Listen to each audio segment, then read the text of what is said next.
Eh, eh, gimana tahun barunya? Masih gitu-gitu aja? Bagus.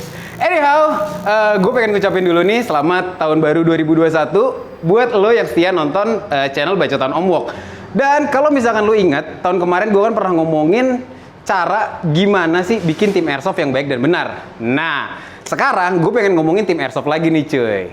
Pengen tahu tim airsoft kayak apa? Pantengin terus Bacotan Om Wok. Masih barengan sama gue, Emir Cesario.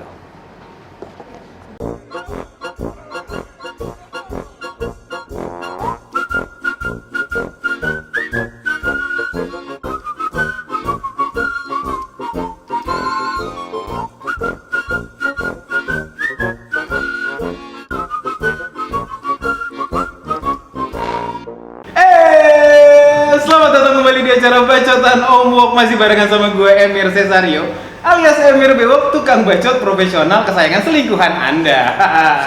Dan ini kenapa ada ketawa duluan sih? Oke, kalau misalkan kemarin di episode sebelumnya ya, gue udah ngomongin tutorial gimana sih caranya bikin tim airsoft yang baik dan benar. Sekarang gue mau interview sama tim airsoft nih. Tepuk tangan dulu dong. Mau aja gue kerjain. Anyhow, sekarang di samping gue ini udah ada sobat-sobat gue, sahabat-sahabat gue dari Nokom alias North Commando. Mungkin kenalan dulu kali ya dari yang saya.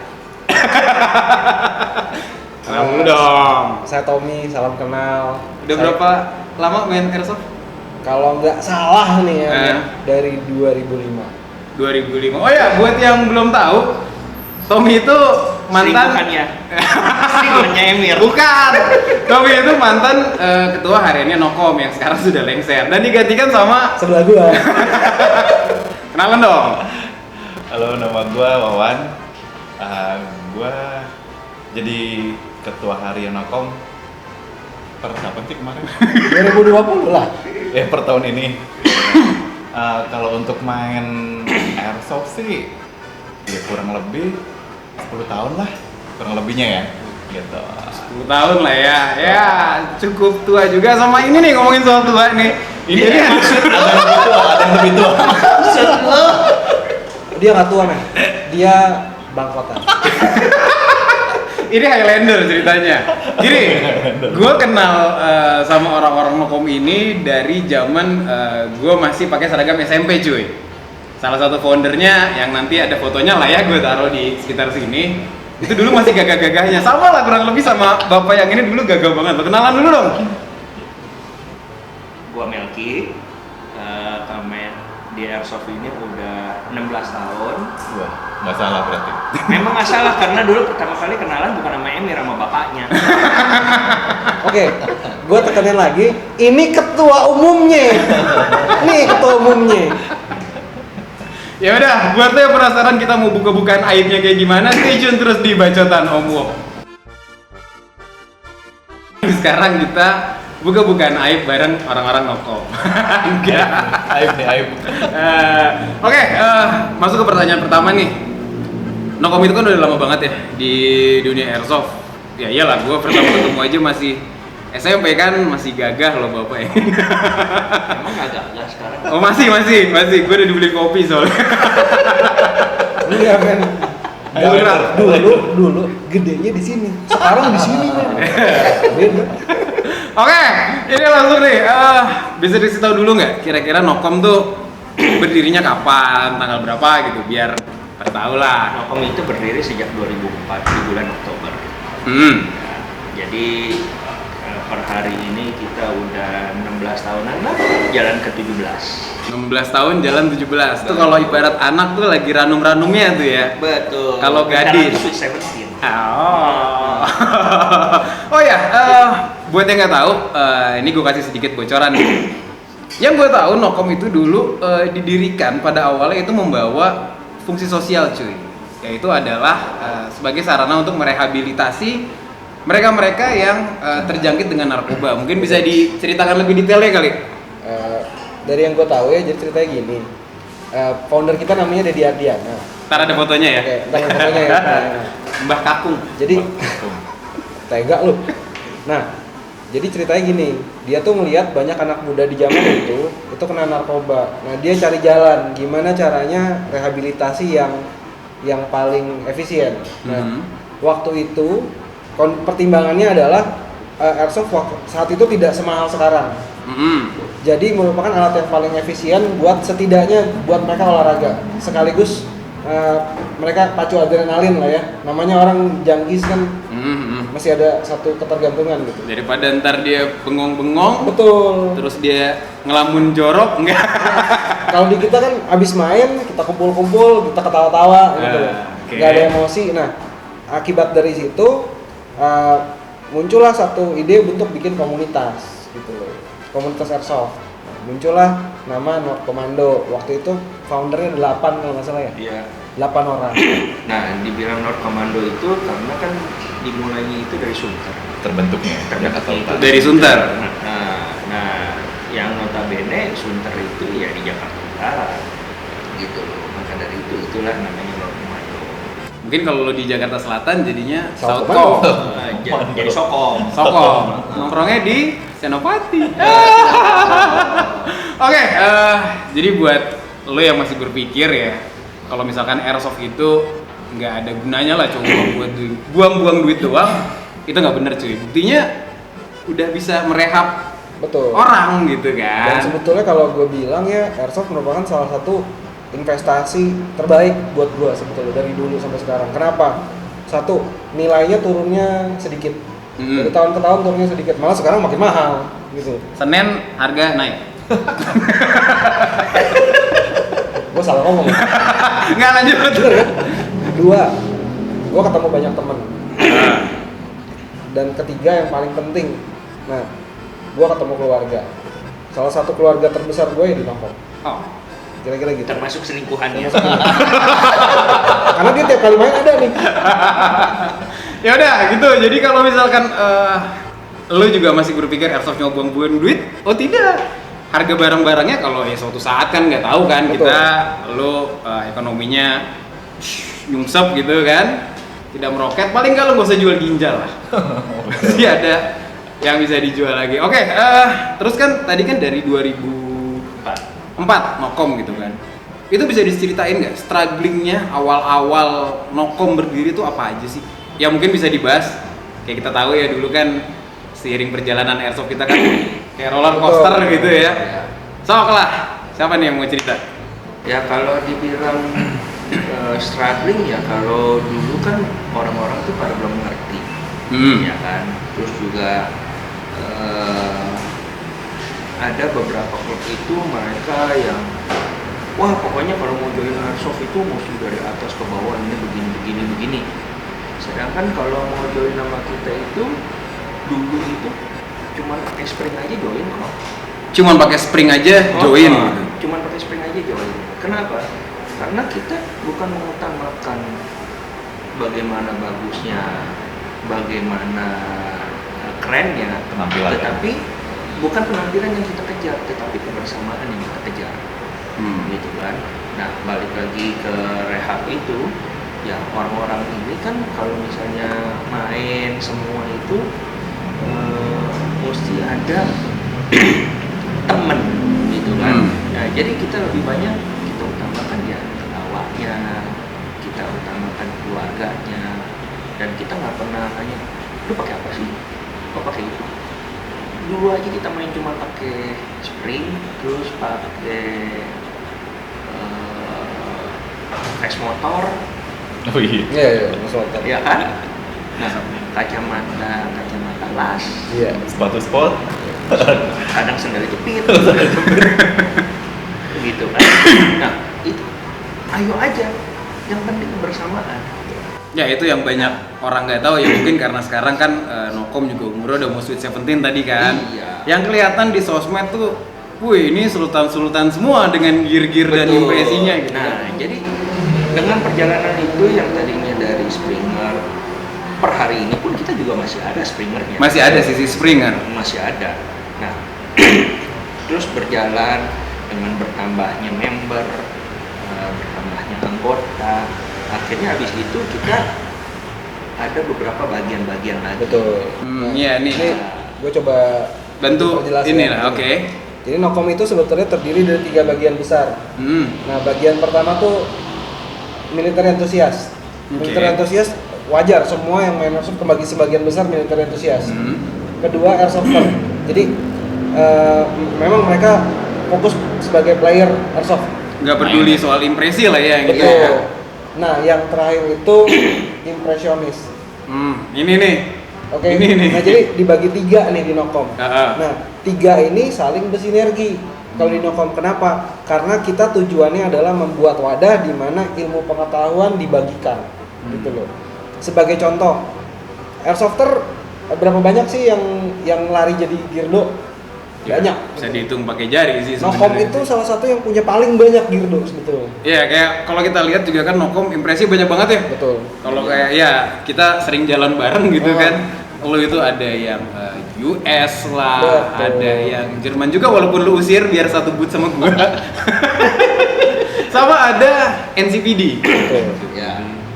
Buat yang nggak tahu, North Commando Police Department lah ceritanya, Ada- SWAT gitu. Ada yang itu juga apa namanya Chinese juga. Oh iya, PLA. orangnya tidak ada di sini. Nanti ada Ada. sesi khusus. Hey, Anda yang tidak jadi interview hari ini ya, tunggu episode berikutnya. Terus Rusia juga. Rusia Rusia. ada. Ah iya, Terus ada TMC. reaktor yang Perang Dunia Kedua, Jadulers ada. Perang Irak.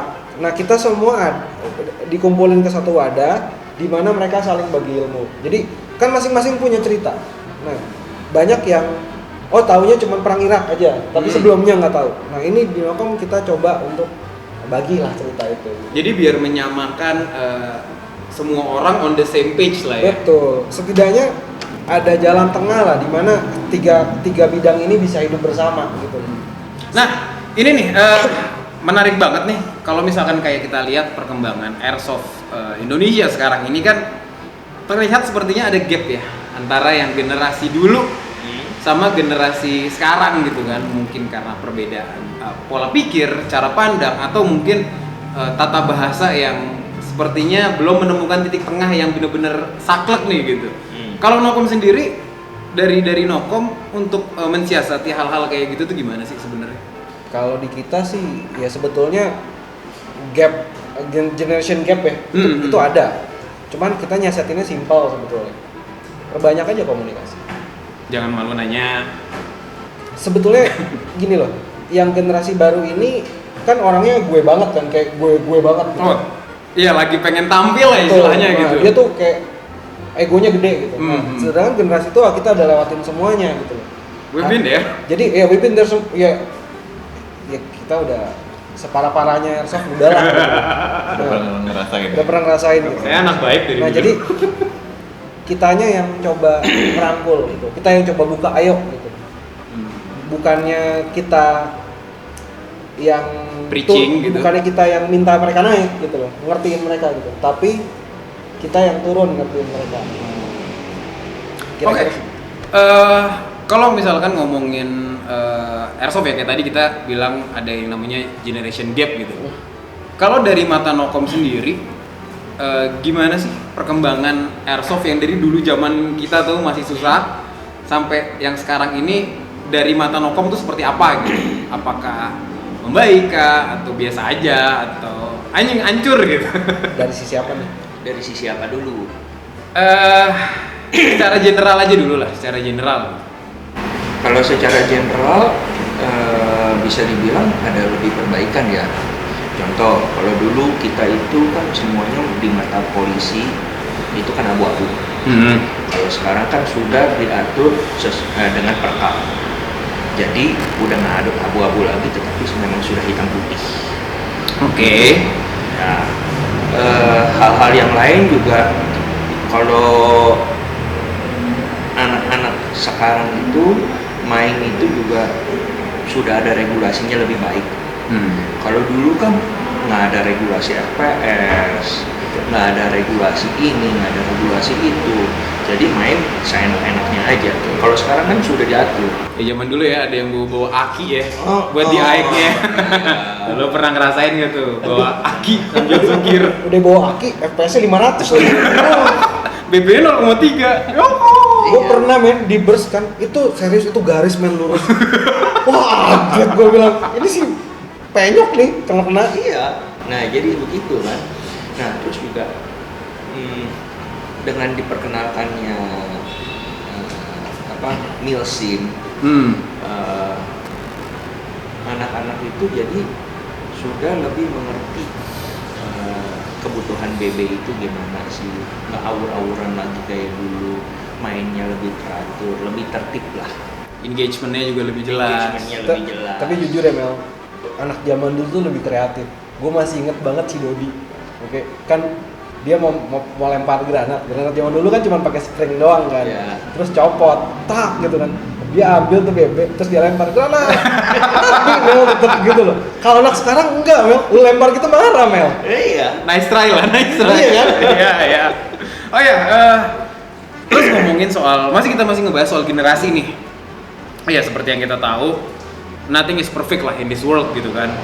Kalau dari mata Nokom sendiri, apa sih yang masih perlu diperbaiki lah, masih menjadi PR di Airsofter Indonesia lah sekarang ini. Satu sebenarnya PR.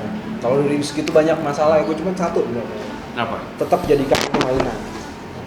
Tetap jadikan ini mainan. Karena gue lihat banyak orang sekarang terlalu serius. Airsoft mainan, jangan diseriusin.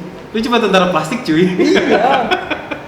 Gak Kita ada dapet- sebutan weekend warrior men. Gak dapat bintang jasa Gak juga. dapet. Ini ginian nih, beli sendiri cuy, beneran deh. Duit pribadi. Bukan duit negara gitu. Makanya. Nah, jadi tolonglah gitu loh. Nggak usah terlalu seriusin, nggak usah ribut-ributin. Ini permainan, enjoy the game. That's it. Just enjoy the game, datang, main, sukir, Ketawa-tawa. foto buat Dokumentasi Tinder lu. pribadi. Ya. Rancu kalau dokumentasi pribadi cuy. Ya kan siapa tahu lo motor medsos juga boleh. Ya, oke. Itu ya yang harus diperbaiki. Oke, selain tadi, lu kan bilang tetaplah jadikan airsoft itu sebagai mainan, Betul. kembalikan ke kodrat asalnya lah ya. Itu kan dari masih satu sisi nih. Tapi kalau misalkan kita lihat sekarang ini di airsoft again karena tadi ada age gap, jadi ada perbedaan pandangan dan cara berkomunikasi gitu. Kalau dari Nokom sendiri, kira-kira nih tipsnya untuk menjembatani itu gimana? Kalau tadi kan lu secara internal kan coba merangkul, menaikkan mereka gitu kan. Mungkin bisa ke yang lebih luas gitu cakupannya. Nah, sebenarnya paling gampang gini. Contoh simpel, nggak inget kawan yang dulu kita project bersama, yang kita ngumpulin orang-orang, lu yang ngajak ngobrol, lu yang approaching secara pribadi, gue yang approaching secara teknikal. Jadi sistemnya gini waktu itu, Wawan, lu yang terangin deh. Kalau gue yang terangin bagian hati ke hati itu susah men. Gue agak teknikal orang itu. Pak Ketua diem aja dari tadi. Enggak sih, pada dasarnya kalau misalnya kita itu kadang punya gitu dari masing-masing punya ego sendiri gitu. Gue merasa paling bagus nih gitu, paling tahu, Paling tua, paling berjasa. pang aingna lah gitu kan. Nah itu yang sebenarnya harus kita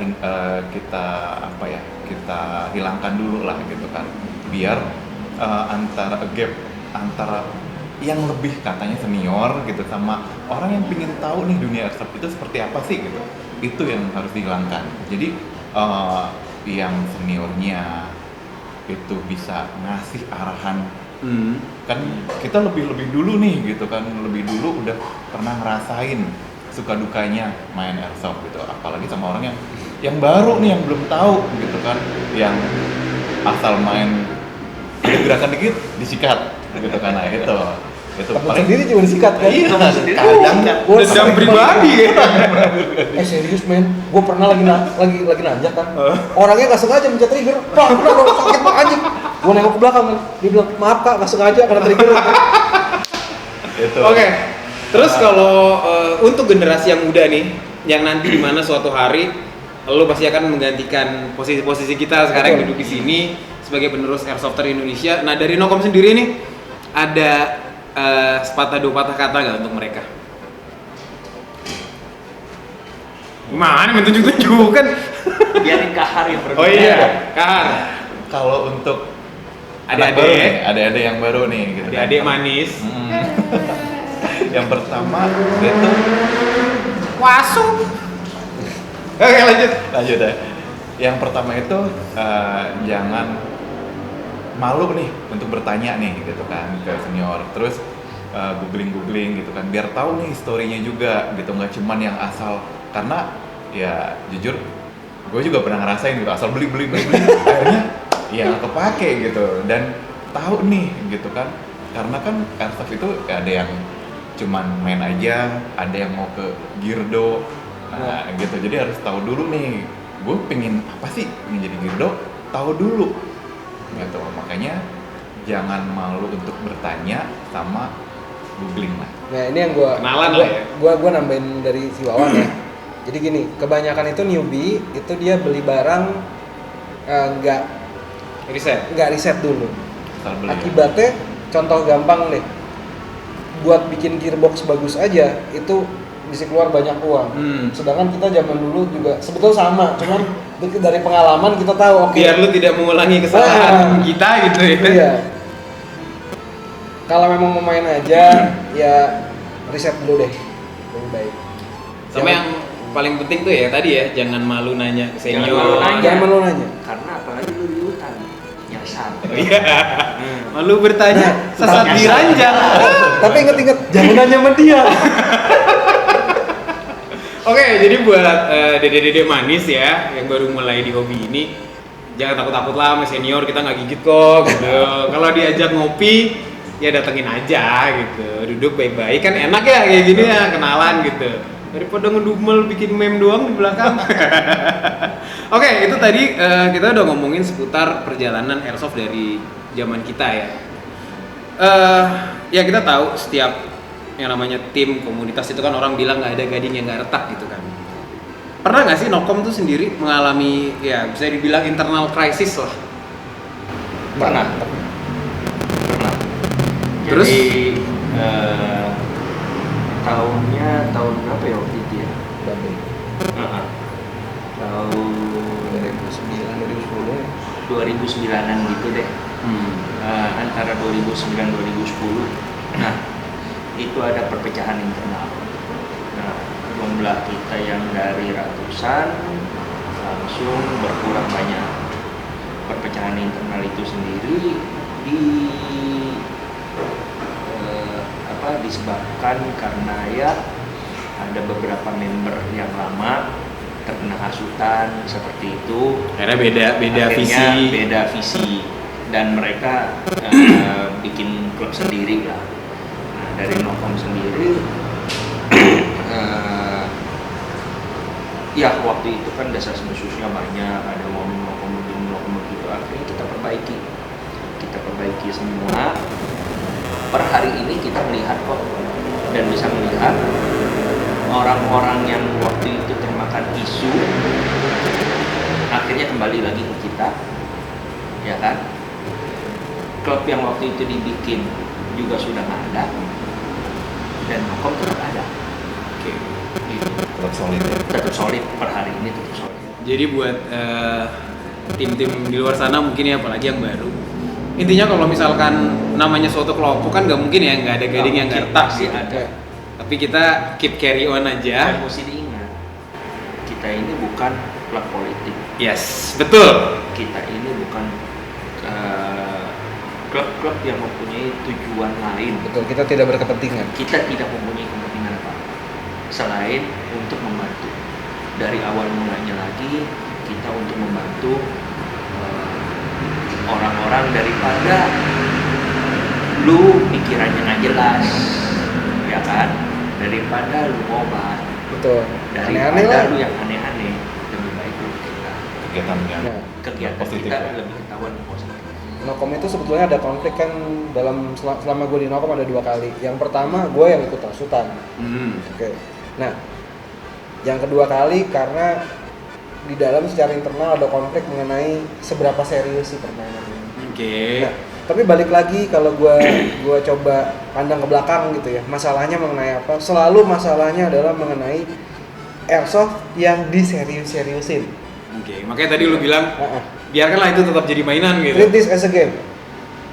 Lu kalau lu nggak enjoy di dunia airsoft, please jangan main, mendingan Cari hobi lain. cari ya? hobi lain. Kenapa? Karena kita di sini buat poya-poya ura-ura. Kalau mau seriusin, masuk akmil Pak. Oh iya benar betul.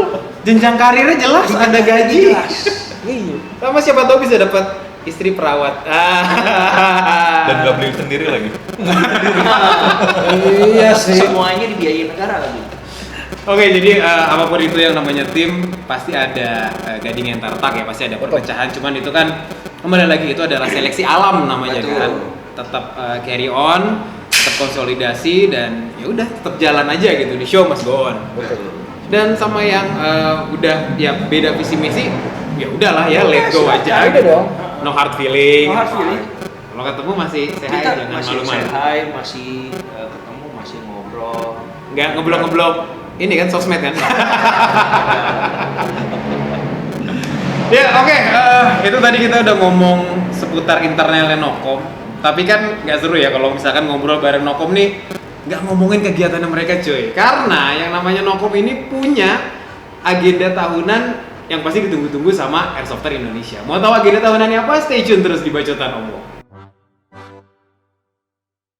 Intinya kalau mau nyari duit jangan di hobi.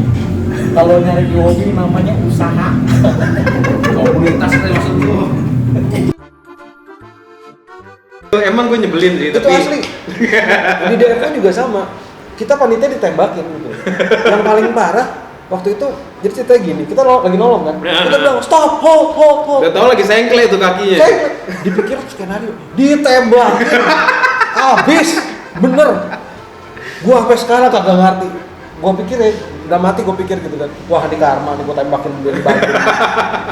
Itu serius. Dia ngakunya, dia panitia stop dia tembak berat gitu kan. Terus diem lama gitu. Terus ada yang ngomong bohong, tembak lagi.